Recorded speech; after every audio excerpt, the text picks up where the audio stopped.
किस कलर की चड्डी पहने हो? Minecraft animations, Minecraft animations, Minecraft animations. तो इस तरह के माइनक्राफ्ट एनिमेशंस आपने देखे होंगे एंड बनाने का सोचा भी होगा, पर कैसे? तो इसी का जवाब लेकर मैं आ चुका हूँ आज की इस वीडियो के साथ। तो हेलो फ्यूचर एनिमेटर्स, मैं हूँ रोनी एंड आज से मैं आपको सिखाने वाला हूँ माइनक्राफ्ट एनिमेशन। पहले खुद तो सीख ले। कुछ कह मत दियो। तो माइनक्राफ्ट एनिमेशंस बनाने के लिए मेनली आप 3 सॉफ्टवेयर्स यूज कर सकते हो, प्रिज्मा 3D, माइनिमेटर एंड ब्लेंडर। जिसमें कि प्रिज्मा 3D एंड्रॉइड के लिए है एंड माइनिमेटर एंड ब्लेंडर पीसी के लिए। तो हम लोग आज की वीडियो में डिस्कस करने वाले हैं ब्लेंडर के ऊपर। तो ब्लेंडर में एनिमेशन स्टार्ट करने के लिए आपको सबसे मेन कंपोनेंट्स चाहिए होते हैं। सबसे पहले आपको चाहिए होता है एसेट्स, जिसमें कि हमारे इंक्लूडेड होता है rigs, worlds, blocks and etcetera. उसके बाद आते हैं हमारा अगला स्टेप, जिसमें क्या होता है कि हमें एसेट्स को इंपोर्ट करके पूरा सीन बनाना कैसे है, और पूरा सीन तैयार करने के बाद ही हम लोग करेंगे एनिमेशन। एंड उसके बाद हमारा आता है लास्ट स्टेप एंड सबसे important step, light, camera and action. ये डाले लाइट्स, ये डाले एसेट्स, ये डाले मैप, ये मेरी 2 कौड़ी की एनिमेशन और ये मेरी 2 कौड़ी की इज्जत। जिसमें कि हमारी लाइटिंग सेटअप आती है, कैमरा एंगल्स आते हैं एंड एनिमेशन के एक्शंस आते हैं। तो इसके बारे में हम लोग आगे की वीडियोस में बात करने वाले हैं। अब हमारा नेक्स्ट क्वेश्चन आता है कि हमें एसेट्स मिलेंगे कहाँ से। तो टेंशन नॉट, वो भी मैं आपको बताने वाला हूँ। तो एसेट्स डाउनलोड करने से पहले एक जरूरी काम जो आपको करनी पड़ेगी, वो आपको करनी पड़ेगी फोल्डर मैनेजमेंट। तो आपको एक फोल्डर क्रिएट कर लेना है नया सा, जिसको कि आप कोई भी नाम रख दो। मैंने अपना एक फोल्डर रखा है, उसका नाम है एनिमेशन विद ब्लेंडर सेटअप। तो इस वाले फोल्डर के अंदर आपको और भी डिफरेंट फोल्डर्स क्रिएट करने हैं, जिसमें कि आप लोग एसेट्स को ऑर्गेनाइज करने वाले हो। तो ये इस तरह से हेल्प करता है ऑर्गेनाइज करने में, जिससे कि आप कोई भी आप एसेट्स डाउनलोड करते हो तो उसको आपने किस तरह से रखा है वो आपको याद रहता है, आपको एसेट्स ढूंढने में आसानी होती है। जैसे कि मैंने रिग का अलग फोल्डर बना रखा है, वर्ल्ड का अलग फोल्डर बना रखा है, एडोन्स का अलग फोल्डर बना रखा है। तो इससे होता क्या है, ये एक ड्रॉवर की तरह काम करता है। जैसे कि आपको किसी भी कंपोनेंट की जरूरत हो, किसी भी एसेट की जरूरत हो, तो आप तुरंत फोल्डर में आओ और उसे ले लो। तो क्योंकि आप लोगों में से कुछ को पता होगा कि ब्लेंडर को कैसे डाउनलोड करना है एंड कुछ को नहीं, तो मैं ये भी बता देता हूँ कि आपको ब्लेंडर को इंस्टॉल करना कैसे है। तो आपको मेनली आपको गूगल पे जाना है या तो क्रोम पे जाना है एंड आपको सर्च करना है ब्लेंडर, एंड आपको शुरू में ही वो लिंक दिख जाएगी। तो आपको उस लिंक पे क्लिक करना है एंड देन अभी सबसे लेटेस्ट वर्जन ब्लेंडर का है 5.0। तो आपको 5.0 डाउनलोड करना है तो करो, एंड वरना आपको अगर पुराने वर्जन चाहिए तो उसके लिए आपको जाना है ऊपर, एंड देन ऊपर आपको दिख जाएगा प्रीवियस डाउनलोड्स का ऑप्शन। तो उस डाउनलोड पे आपको जाना है एंड आपको दिख जाएगा प्रीवियस वर्जन। तो प्रीवियस वर्जन पे आप क्लिक कर देना एंड आपको नीचे डाउनलोड एनी ब्लेंडर पे, एंड आपको कोई सा वर्जन आप यहाँ से डाउनलोड कर लेना जो कि आपको पीसी पे सपोर्ट कर रहा है या आप में कंपेटिबल हो। और अब क्योंकि आप लोगों ने ब्लेंडर डाउनलोड कर लिया है, तो हम लोग चलते हैं एसेट्स की तरफ। तो आपको फिर से गूगल पे आके आपको सर्च करना है MC Prep, जिससे कि आपको माइनक्राफ्ट के सारे रिसोर्सेज, सारे एसेट्स मिल जाएंगे।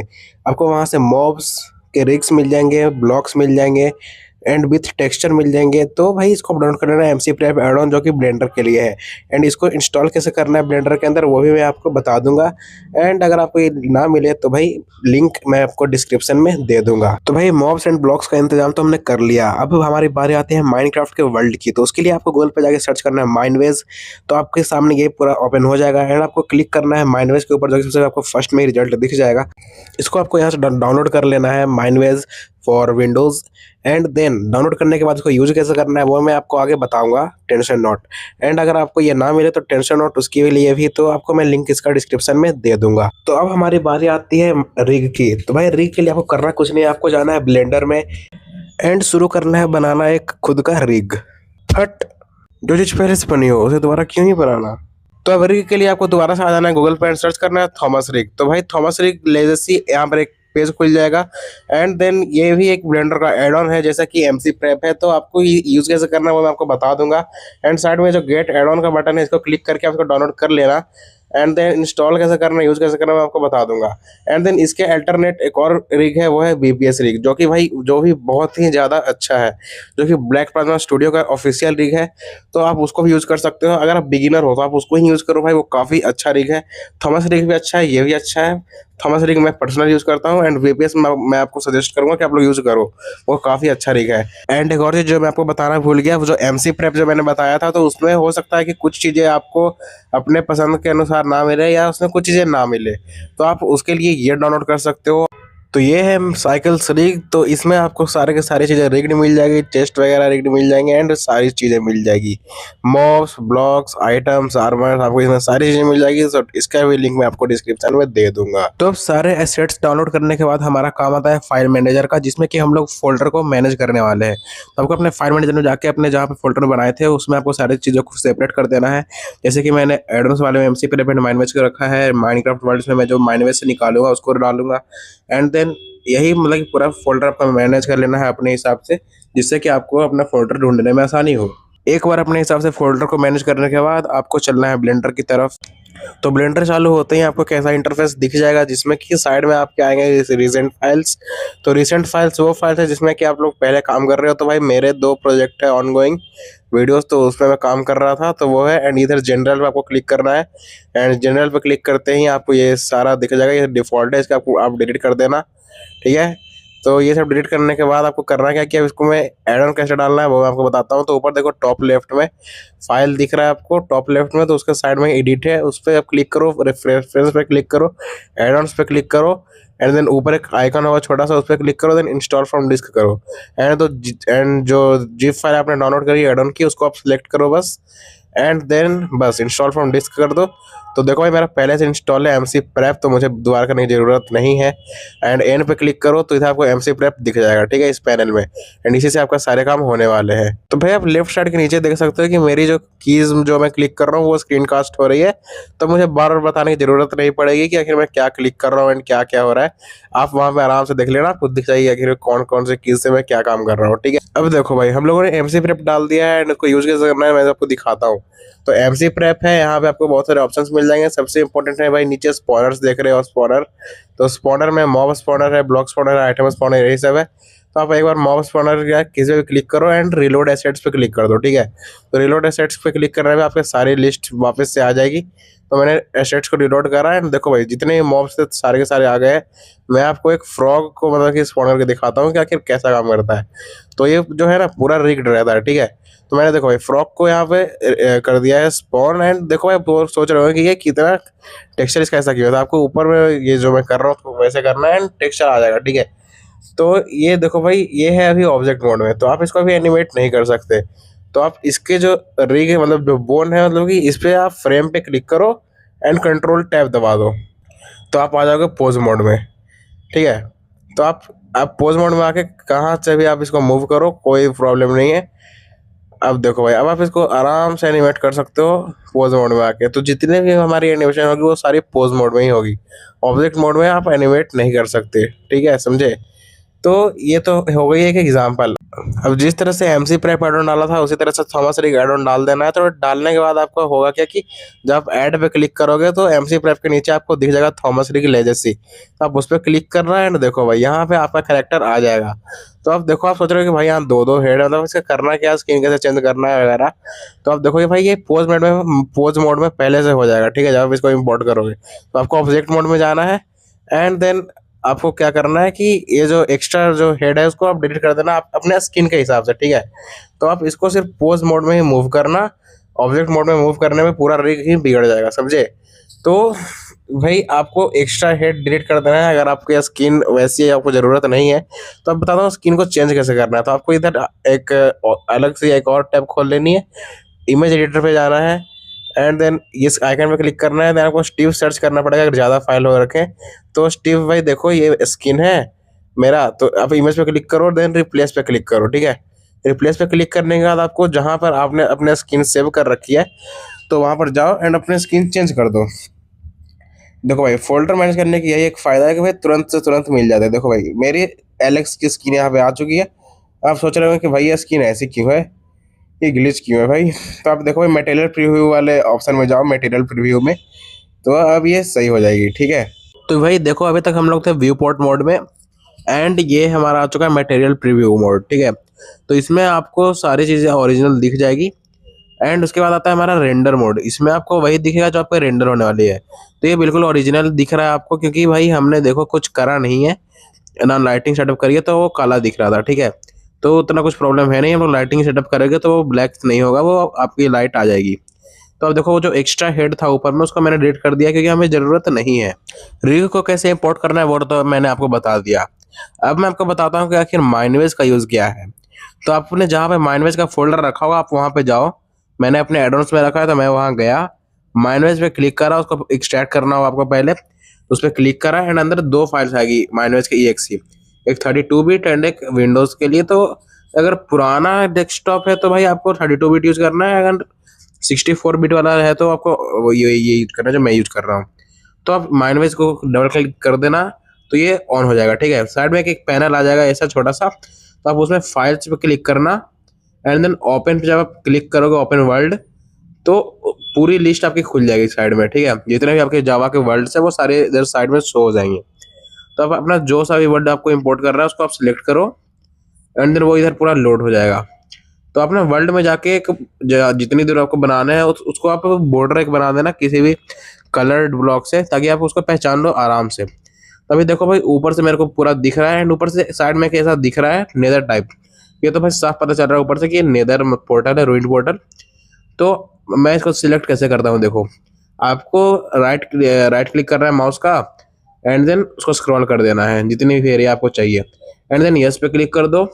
भाई देखो हमने इतनी एरिया तो सिलेक्ट कर ली है, ये काफ़ी अच्छी खासी है। हमें जाना है फाइल पे, क्लिक करना है एक्सपोर्ट फॉर रेंडरिंग, देन आपको सिलेक्ट करना है डेस्टिनेशन की कहाँ पे फाइल को सेव करना है। तो ये मेरी माइनक्राफ्ट वर्ल्ड्स वाली फोल्डर है, इसमें मैं अपने वर्ल्ड को सेव करूँगा। मैं इसका नाम रख देता हूँ ट्यूटोरियल, ठीक है, मैं इसका नाम ट्यूटोरियल रख देता हूँ। तो एक ट्यूटोरियल वर्ल्ड मेरा पहले से था, उसको मैं इसको रिप्लेस कर दूंगा, ट्यूटोरियल मैंने इसका नाम रख दिया है। तो इसको मैं करता हूँ सेव। तो यहाँ पे एक ऐसा टैब खुल जाएगा, आपको करना कुछ नहीं है, आप बस ओके दबा दो एंड देन क्लिक करो यस। तो अब हमारा जो है वर्ल्ड वो एक्सपोर्ट हो चुका है फाइल में एंड अब रेडी है OBJ फाइल कन्वर्ट होगी इंपोर्ट होने के लिए। तो आपको MC प्रेप ओपन करना है, देन क्लिक करना है OBJ वर्ल्ड इंपोर्ट, ठीक है। OBJ वर्ल्ड इंपोर्ट का एक बटन आएगा, आपको वहाँ पे क्लिक करना है एंड देन ओपन हो जाएगा आपका फोल्डर। तो आप देखो आपने कहाँ पे सेव करा था वर्ल्ड, तो आप वहाँ पे जाओ एंड जो भी वर्ल्ड था उसको उसका OBJ फाइल आप सेलेक्ट करो एंड बस इंपोर्ट कर दो भाई।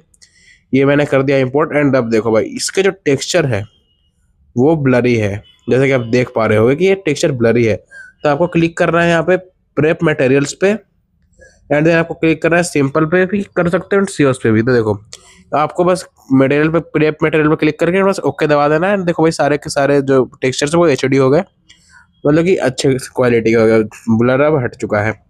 तो देखो भाई मैं वर्ड इंपोर्ट करना भी हमने सीख लिया। एक और इम्पोर्टेंट चीज़ बता देता हूँ आपको, प्रेफरेंसेस में जाना है, की मैप में जाना है एंड देन सर्च में आपको लिखना है फ्लाई। तो फ्लाई कर लिखने के बाद आपके सामने एक ऐसा मतलब कि आ जाएगा view navigation walk slash fly. तो आपको क्या करना है कि मैंने इसको शिफ्ट F पर रखा है, तो ये डिफ़ॉल्ट में रहता है क्या कि ये डिफ़ॉल्ट में शिफ्ट डॉट रहता है, समझे। देखो भाई शिफ्ट डॉट डिफ़ॉल्ट रहेगा एंड आपको इसको की जो है शिफ्ट F कर लेना या जो भी मतलब कि आपको कंफर्टेबल हो। तो मैंने इसका शिफ्ट F कर रखा है। इससे होता क्या है मैं आपको दिखाता हूँ। देखो जब मैं इसको और इसको सेव करूँगा, जब मैं इसको क्वाइट करूँगा और जब आप शिफ्ट F दबाओगे तो मैं देखो भाई मैं स्क्रीन कास्ट ऑन कर लेता हूँ ताकि आपको दिखे मैं क्या दबा रहा हूँ। तो देखो जब मैं शिफ्ट F दबा रहा हूँ तो देखो भाई जैसे कि तुम माइनक्राफ्ट में मूव करते हो ना, W से आगे WHD वगैरह का जो मूवमेंट होता है वो इसमें आ जाएगा, समझे। एंड स्पेस बार से ऊपर जा सकोगे, Q से नीचे आ सकोगे एंड E से भी ऊपर जा सकोगे, ठीक है। तो यही है इसमें, और ज़्यादा कुछ नहीं। ये आपको नेविगेशन में हेल्प करेगी, सिनेमैटिक शॉट्स वगैरह में। तो ये मुझे एक बतानी थी। तो देखो भाई हमारा वर्ल्ड तो इसमें इंपोर्ट हो चुका है। अब आप यहाँ पे जो एनिमेशन करो जो आपका मन हो, बट इससे पहले मैं इसका मटेरियल प्रीव्यू में देख लेता हूँ ये कैसा दिख रहा है, ठीक है। तो मटेरियल प्रीव्यू में देखो भाई इसका जो गोल्ड है वो कुछ ज़्यादा ही रिफ्लेक्शन दे रहा है। तो इसका जो मेटेलिक जो उसका वैल्यू है वो उसको कम करना पड़ेगा। तो मटेरियल में जाके एंड जो मेटेलिक है उसको बिल्कुल कम कर देना, बिल्कुल कम कर देना, 0 कर देना, वो ज़्यादा अच्छा रहेगा क्योंकि भाई इससे लैग भी होता है, समझे। तो और रफनेस मैं बढ़ा दूंगा, तो इससे ये पूरा का पूरा माइनक्राफ्ट वाला गोल्ड ही लगेगा, ठीक है। इसकी अब रिफ्लेक्शन नहीं होगी। इसकी मेटलिक मैंने 0 कर दिया है एंड रफनेस बढ़ा दिया, तो अब लग रहा है माइनक्राफ्ट का गोल्ड, ठीक है। तो अब ये तो हो गया। अब हमें करना क्या कि अब देखते हैं भाई रेंडर में। तो रेंडर में ये बिल्कुल अंधेरा है क्योंकि हमने यहाँ पर कोई भी लाइटिंग सेटअप नहीं करी है।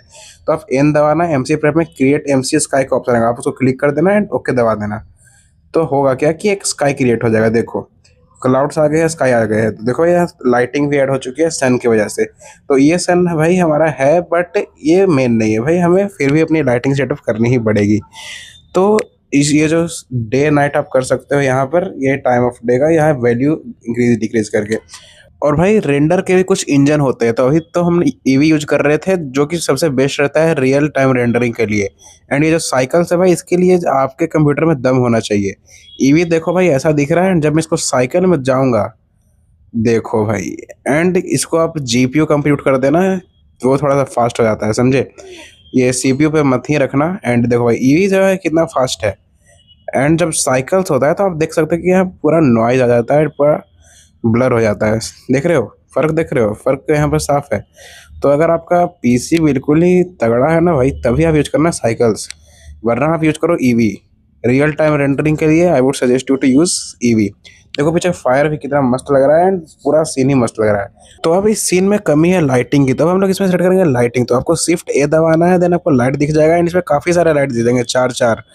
तो यह सबसे पहले आपको यहाँ पे फिर डालना है सन, ठीक है। तो सन से होता क्या है कि पूरे सीन में लाइट जाता है, ठीक है, समझे। तो इसको आप एक बार सेट कर लो सन को, एंड उसका एंगल एक बार सिलेक्ट कर दो कि किस एंगल से लाइट आनी चाहिए, तो पूरे वर्ल्ड में उसी एंगल से लाइट आएगी एज जैसे सन से आती है। तो देखो हमारी तो लाइट आ चुकी है, ऐसे आपको नहीं दिखेगा, आपको जाना पड़ेगा रेंडर मोड में। देखो भाई कितनी रोशनी हो चुकी है, फर्क देखो भाई, पहले कितनी मतलब कि कम थी रोशनी, अब देखो रोशनी। तो अब बिल्कुल ही पूरी उजाला हो चुका है हमारे वर्ल्ड में। एंड देन आप इसकी जो रोशनी है वो कम ज़्यादा कर सकते हो, let's not issue.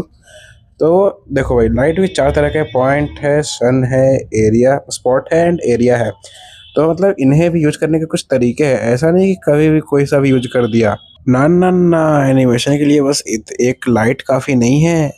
Lighting setup के लिए भाई मैं अलग से वीडियो लाने वाला हूँ, ये काफ़ी ज़्यादा कॉम्प्लिकेटेड सबसे इम्पोर्टेंट टॉपिक है। तो एनिमेशन में अगर लाइटिंग की इशू आती है भाई, तो पूरा एनिमेशन ही घटिया लगता है देखने में। अभी मैं सिर्फ आपको बता रहा हूँ बेसिक्स। तो इस वीडियो के बाद आपको जाना है ब्लेंडर में, ट्राई करना है, क्या समझे। जितनी भी मैंने चीज़ें बताई उसको आप ब्लेंडर में ट्राई करो जाके। एंड जो अगर कोई भी इशू आती है तो मेरे को डायरेक्ट पर्सनली डीएम करो मेरे डिस्कॉर्ड पे, उसका लिंक आपको मेरे अबाउट सेक्शन में मिल जाएगा, यूट्यूब के ही अबाउट सेक्शन में, या तो आपको मुझे इंस्टाग्राम पे डीएम करो, उसका भी लिंक आपको मेरे अबाउट सेक्शन में मिल जाएगा, ठीक है। तो मैं भी सिर्फ आपको बता रहा हूँ बेसिक्स की, कैसे आपको सामान को भी इम्पोर्ट करना है, एंड लाइट वगैरह को भी लगाना है, एंड बाकी सबकी डिटेल्स मैं आपको बाद में बताऊँगा। तो यहाँ पे मैंने अपना कैरेक्टर इंपोर्ट कर दिया है, एंड देन अब इसी को मैं रेंडर थोड़ा सा बताने वाला हूँ। तो देखो भाई ये जो इसका हेड है, मतलब स्किन का ही हिस्सा है, तो इसको मैं यहाँ पे इसको पहना देता हूँ एक बार। तो आप जी को क्लिक करना, एंड जी को क्लिक करने के बाद मैं आपने इसे ग्रैब कर लिया, एंड देन जेड क्लिक करना, एंड इसको नीचे खींच देना, ठीक है। तो अब इसको थोड़ा सा बड़ा करना पड़ेगा क्योंकि ये थोड़ा सा ग्लिच हो रहा है। देखो भाई एस क्लिक करके इसको मैंने थोड़ा सा बड़ा कर लिया। तो आप लोग इसको भाई स्क्रीन कास्ट कीज में आप देख पा रहे होगे कि मैंने क्या क्लिक करा है, तो खैर मुझे बोलने की ज़रूरत नहीं है। तो मैंने इसको तो खड़ा कर दिया। अब देखो भाई मटेरियल प्रीव्यू में ये कैसा लग रहा है, एंड देखो रेंडर मोड में कैसा लग रहा है। तो ये है ईवी, क्या क्या समझ रहे हो। तो ये ईवी में कुछ ऐसा दिख रहा है। तो ईवी मेरा थोड़ा सा ये लैग हो रहा है क्योंकि मेरा भाई लो एंड पीसी है, ठीक है। तो ईवी ऐसा दिख रहा है, एंड सॉलिड मोड में कुछ ऐसा दिख रहा है। तो हमने मैप इंपोर्ट कर लिया, कैरेक्टर इंपोर्ट कर लिया, सारे एसेट्स डाउनलोड कर लिए, लाइटिंग सेटअप तो पूरी तरह से नहीं करी, बस लाइट इंपोर्ट करना आप लोगों को सीख लिया है। अब हम लोग इसमें ऐड करते हैं कैमरा। तो आपको कैमरा का ऑप्शन वैसे ही दिख जाएगा, शिफ्ट ए क्लिक करके। तो आप जीरो पे क्लिक करना, नम पैड वाले जीरो पे, तो आप कैमरा के अंदर एंटर हो जाओगे। देन शिफ्ट एफ पे क्लिक करो, एंड आराम से आप कैमरा के साथ मूव करो, ठीक है, समझ गए। तो आराम से आप इसके फ्रेम में कैरेक्टर को लो, एंड देन यहाँ पे आपको दिख जाएगा रेंडर, एंड रेंडर में कैसे नीचे आपको दिख जाएगा आउटपुट। तो आउटपुट में जो है आप कैमरा का रेशियो बदल सकते हो। तो ये 1920 है एंड 1080। तो मुझे इसको करना है वर्टिकल से हॉरिजॉन्टल, सॉरी हॉरिजॉन्टल से को वर्टिकल करना है। तो वर्टिकल करने के लिए आप बस इसको ऊपर नीचे कर दो, इस रेशियो को। तो देखो भाई ये हो चुका है शॉर्ट्स के लिए रेशियो तैयार। तो जैसे कि आप देख सकते हो कि अब हमारा कैरेक्टर पूरी तरह से इसमें आ रहा है, वही रेशियो जो हमारे शॉर्ट्स में यूज़ होती है। तो अब हम चेक करने वाले हैं ईवी एंड साइकिल्स का डिफरेंस। तो ईवी में जो है मैं इसका सैंपल्स कम कर लेता हूँ ताकि जल्दी रेंडर हो जाए, ठीक है, समझ गए। मैं 16 रखता हूँ अपने सारी वीडियोज़ में, इसका सैंपल वही, ताकि जल्दी जल्दी रेंडर हो जाए, ज़्यादा कुछ प्रॉब्लम ना आए। तो देखो रेंडर मोड में ये कुछ ऐसा दिख रहा है ईवी में। एंड ये रेंडर मैं इसको इमेज कर लेता हूँ, तो मैंने इस इमेज को रेंडर करने के लिए लगा दिया है एंड ये देखो भाई ईवी में फटाक से हमारा रेंडर हो चुका है एंड आप देख सकते हो क्वालिटी लाइट की वजह से जो क्वालिटी आई है इस स्किन पे एंड पूरे इमेज पे। तो अब हम लोग स्लॉट 2 में जाते हैं एंड हम लोग रेंडर करेंगे साइकिल्स में। तो साइकिल्स में भी हम इसका सैम्पल 16 ही रखेंगे, एज मैं अपने सारे वीडियो में 16 ही रखता हूँ। और CPU को मैं कर दूंगा GPU कंप्यूट। इससे होगा क्या कि रेंडर फास्ट होगा, ठीक है। तो अब चलते हैं भाई, रेंडर करते हैं इमेज को एंड देन करेंगे कंपेयर ईवी वर्सेस साइकिल्स। तो लेट्स गो रेंडर इमेज। तो भाई रेंडर पे लगाए हुए मेरे को 3 मिनट हो चुके हैं एंड अब जाके रेंडर हुई है। तो 3 मिनट में एक इमेज रेंडर हुई है एंड क्वालिटी देखो भाई, दोनों का डिफरेंस दिखाता हूँ मैं। तो ये है, देखो भाई ये है ईवी की क्वालिटी एंड ये है साइकिल्स की क्वालिटी। तो आपको जो अच्छा लगे आप वो यूज करो। मैं अपने मोस्ट ऑफ द वीडियोज़ में साइकिल्स यूज करता हूँ, जबकि मेरे लैपटॉप की वो औकात नहीं है। तो एक दिन आप समझ सकते हो मेरे लैपटॉप के क्या हाल होने वाला है। तो अब तो ठीक है भाई, आपने ईवी भी देख लिया एंड साइकिल्स भी देख ली। तो अब मर्जी आपकी कि कौन सा यूज़ आपको करना है। एंड आपने क्वालिटी भी देख ली, कैमरा भी हमने आपको सिखा दिया, लाइटिंग भी हमने लगा दी। तो लाइटिंग सेटअप की अलग से वीडियो आएगी। तो अगर आपने यहाँ तक वीडियो देखी है एंड आपको सब कुछ समझ में आया है तो इस वीडियो को एक लाइक कर दो एंड शेयर करो अपने उन दोस्तों के साथ जिससे कि माइनक्राफ्ट एनिमेशन सीखनी है। एंड अगर इस चैनल पर नए हो तो इस चैनल को सब्सक्राइब कर दो कूल माइनक्राफ्ट एनिमेशन के लिए एंड आगे के ट्यूटोरियल पार्ट्स के लिए। एंड इस वीडियो पे मैं लाइक एम रखता हूँ 20 likes for part 2। And part 2 में मुझे क्या सिखाना है इसका डिसीजन हम लोग कम्युनिटी पोस्ट पर ले लेंगे पोल के जरिए। एंड तब तक के लिए बाय बाय, टेक केयर, हंसते रहिए, हंसाते रहिए, एनिमेशन बनाते रहिए और मेरी एनिमेशन को देखते रहिए।